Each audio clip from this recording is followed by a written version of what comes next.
So I want to begin with this a simple question.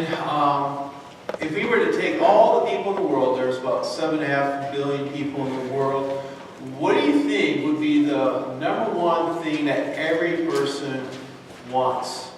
Doesn't matter what culture they come from, doesn't matter what race they are, doesn't matter how rich or how poor they are. Like, if you take every human being, every man, woman, and child, and just ask that simple question, what's the number one thing you want?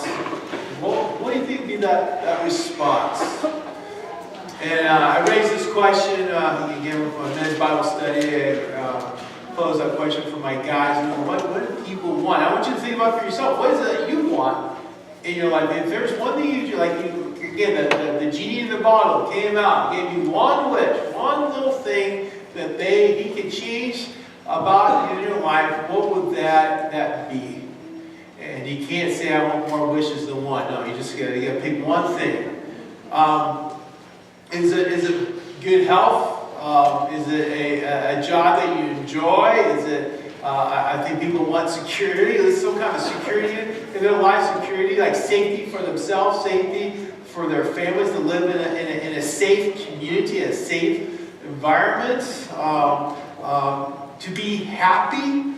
They have emotional stability, good government, good leaders, a good boss. What's the one thing? And if we can take all those things, because I think those are all true, those are things that people strive for and want and need in their lives. What's the one thing we can sum it up? What's the number one thing? And I think you can put it this way, this is what we kind of talked about on Thursday, is that what people want is that sense of freedom. True freedom. Freedom in the sense of freedom from any fear, from any wants they're lacking, freedom from sickness, freedom from death, freedom from pressure, freedom from depression, freedom from all these things that weigh on us, that as we traverse through this life in this world, we just want to be free from what hurts us.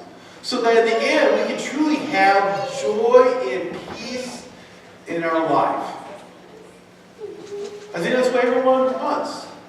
It's just to be able to look at life with complete joy and peace. And freedom from the things that hurt us.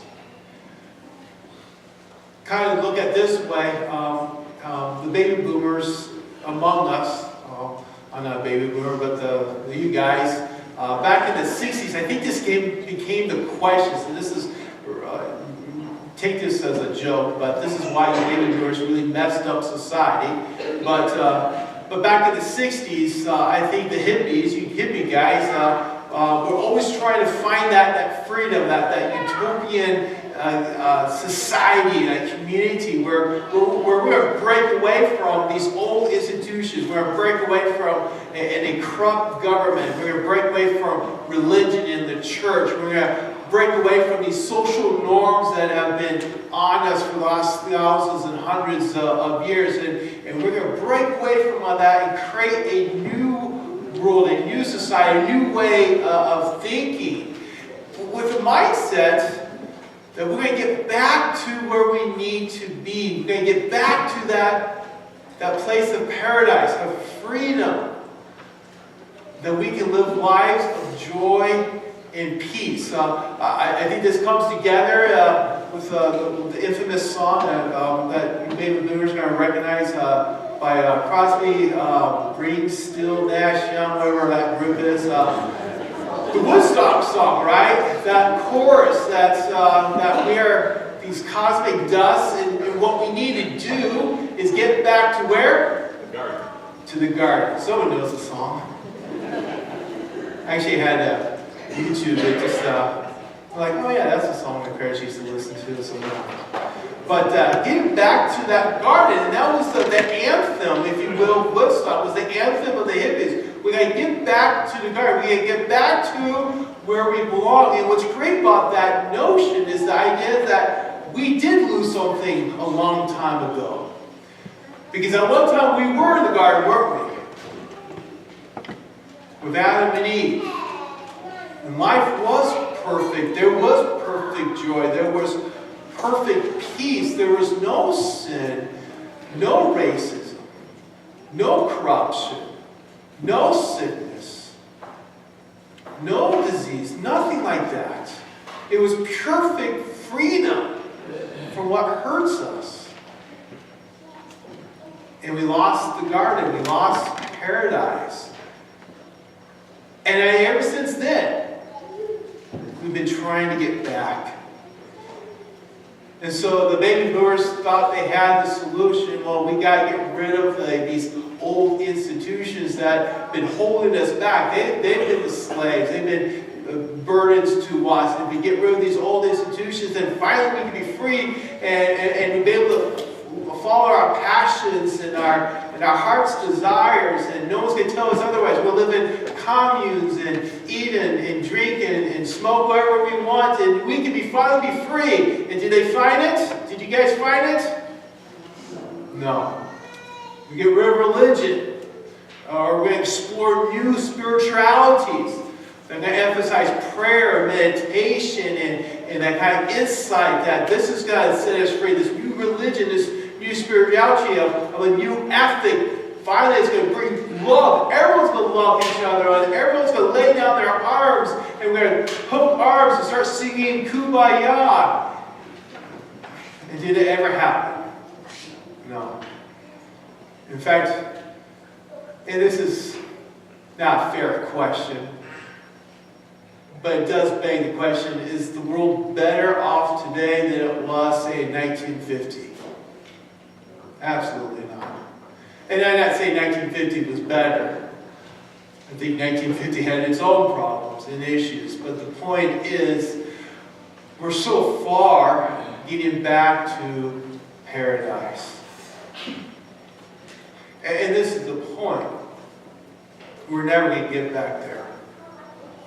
And especially look at the world today. Now that we got rid of these institutions, we got rid of marriage. Now it's free love. We got rid of the church. Now you can just believe and do whatever you want. We don't trust any authority. We got rid of these things, and we're still struggling. And there are people today, the old of us to the young of us, to our high schoolers, to our day schoolers, who feel this need that I just want to be free. I want to be free from what scares me. I want to be free from what hurts me. I want to be free from myself, where when I keep doing the things I don't want to do. But to be able to be that person that live my life the way I should be living in my life, and yet I don't. And we're still seeking for that perfect peace and that perfect joy that we just can't create for ourselves. And so that's when we look at the story of Transfiguration. And when we talk about Jesus, why Jesus is such an important person in human history, is because the reason why he came was to bring us back to that garden. And he's going to show that to his disciples, not all of them, but to a handful of his disciples. He's going to reassure them and convince them that, hey, whatever happens now for the next few days, don't forget about my transfiguration. So as the story goes, as we just read there in Luke, he took Peter, James, and John, and no one else. He just took these three, and Peter, especially Peter, but along with James and John, these have become, obviously, his very close friends. But, what's interesting about Peter, James, and John, they're mentioned a lot in the Gospels, and they also gave Jesus the hardest time, if you recall. Peter was always speaking out of term. He was always being very pompous and prideful. Then you have the issues of James and John. They were the sons of thunder. They were always one telling Jesus, hey, these Samaritans, why don't we just call upon God and have God smite them, because they're not walking the walk, And, very self-righteous, and it wasn't that these were the better disciples. Sometimes I wonder if they were the worst of the disciples. Anyway, but he took them up to the mountain, and Jesus was simply doing what Jesus did a lot. A lot of times, you can go through the Gospels, there are many occurrences where Jesus would just go off by himself in order for him to pray. And he took a lot of time by himself just to be in prayer with his Father. But this time was a little different. He took Peter, James, and John and said, I want you guys to come with me. And ironically, as they went up to the mountain and Jesus was praying, what did Peter, James, and John do? Did you catch that? They do what they always do. They fall asleep. It's like what half of you right now are doing right now. So wake up. They fell asleep. And I say it's ironic because in a few days, Jesus was once again going to ask them to go into the garden and have them pray with him. And what did they end up doing? Falling asleep. But as they were falling asleep, something wonderful happened. A miracle. And the miracle is described this way. The clothes that Jesus was wearing, you got to imagine, this is 2,000 years ago. Jesus' clothes were not necessarily clean. They weren't bleached. They weren't, it wasn't like what we have here, what we're able to manufacture today. And yet his clothes began to turn into this brilliant white. No dirt, no smears, no stains. Just perfect white. And his face began to glow as well.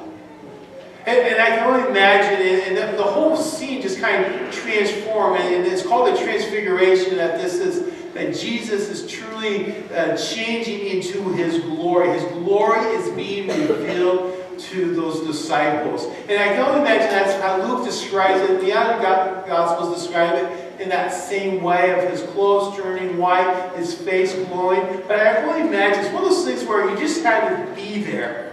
It was more than what they saw, it's what they experienced. The glory of Jesus.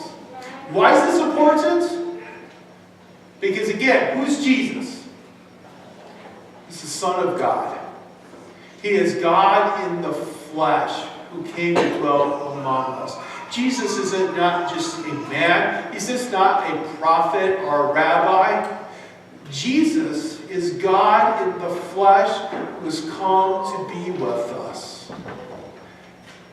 And he hasn't really revealed that to any of his disciples, other than his miracles, other than teaching with authority and knowing the word and being very wise. But now he's showing a whole different side of him as his glory is revealed. But that's not even the big part about the Transfiguration. Because along with Jesus changing, who was standing next to him? Moses and Elijah. Now I get asked all the time, well, how did they know it was Moses and Elijah? And I would say in a snarky way, well, they're wearing this hello, my name is Moses and Elijah, but I'm sure they weren't wearing name tags, but who knows? It doesn't say so, but it could have been as simple as Jesus introduced them to the disciples. This is Moses, This is Elijah, the prophet. And what they were doing is conversing with Jesus. And this is interesting. I think Luke is the only one that really covers this detail. But they were talking to Jesus about the days to come. What do you think they were talking to Jesus about? They were talking about that in a few days, Jesus is going to be in Jerusalem. He's going to be arrested. And he's going to be crucified. And when Jesus is on the cross, he's going to be paying the price of the sins of the whole world. So this is what Peter and James and John saw, this image of Jesus and conversing this. And I'm sure Peter and they didn't know what they were talking about. They didn't know what was going on. But it's just interesting. Elijah and Moses were really concerned, I mean not concerned, but they were conversing this to Jesus. And the fact that Jesus showed this to Peter in James and John to show that what he came to do was to restore life unto us. And the only way he could do that is by going to the cross. See, that's the real miracle. Is seeing life where there should have been death. We saw and just read that in our Old Testament that Moses died centuries ago. So did Elijah. Although Elijah did it very interesting. You remember how Elijah ended? This is a good trivia question. What happened to Elijah? Did he really die? No. He got the uber fiery chariots coming down and jumped onto this chariot and just got taken up to heaven. It was again, miraculous departure from this earth. But Moses died and was buried. And the people of Israel knew that. But today with Jesus, Moses is very, very much alive. And so is Elijah. And Peter, along with James and John, they were filled with great joy. This place that has been transformed, this was heaven. This was the garden. And Peter didn't want to leave. In fact, they pitched to Jesus and said, hey, let's just stay here. This is where we want to be. We'll make tents for everyone. We'll live up here. It would be great, Jesus. We know you can provide food for us. We don't have to leave from this place. This is what we've been searching for our whole lives. In fact, this is the one thing that every person in the world wants to be. Be with God and have the hope and assurance that death will not take us. And we will not be overcome by sin. And we will have no more pain or promise. And people will love each other. And there will be no more war or fighting. There will be no more divorce or upset marriages. There will never be more rebellious teenagers. There will be no more drugs and alcohol. There will no be bad news. This is the world we want to be. Finally, for that brief moment, Peter, James, and John were filled with that joy and peace. Everything is finally okay. But what did Jesus say? We have to go back down. And in that instant, a cloud came over, and once again we hear the voice of God saying, "This is my Son, who I love, who I'm well pleased." And then all of a sudden, everything went back to normal. They were back to where they don't want to be. And Jesus said, basically, we need to keep going to Jerusalem. And the reason why is because that's why Jesus came. In order to make his transfiguration a reality, not just for Peter, James, and John, but a reality for the whole world, Jesus needs to go to Jerusalem. He needs to be arrested. He needs to be crucified. And he needs to die. That's why we follow Jesus. Just along with Peter, James, and John, and the other disciples, we follow Jesus because of his transfiguration.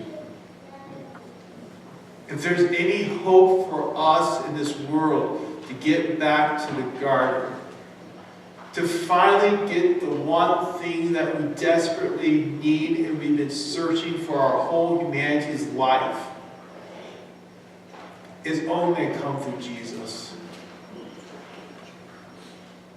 And that transfiguration was just a vision, a little insight of what he's going to do for the whole world. And he did it. He did die. And more powerfully, he rose again and showed his glory to his people. I know in the meantime, like Peter, James, and John, we're walking down that mountain. We're heading to Jerusalem. But we don't do it in vain. We do have the gift, we do have the promise of Jesus Christ. And what He has shown us in His transfiguration, He will give that to all of us one day. And we look forward to that day when finally we can go back to that mountain and we won't have to leave ever again.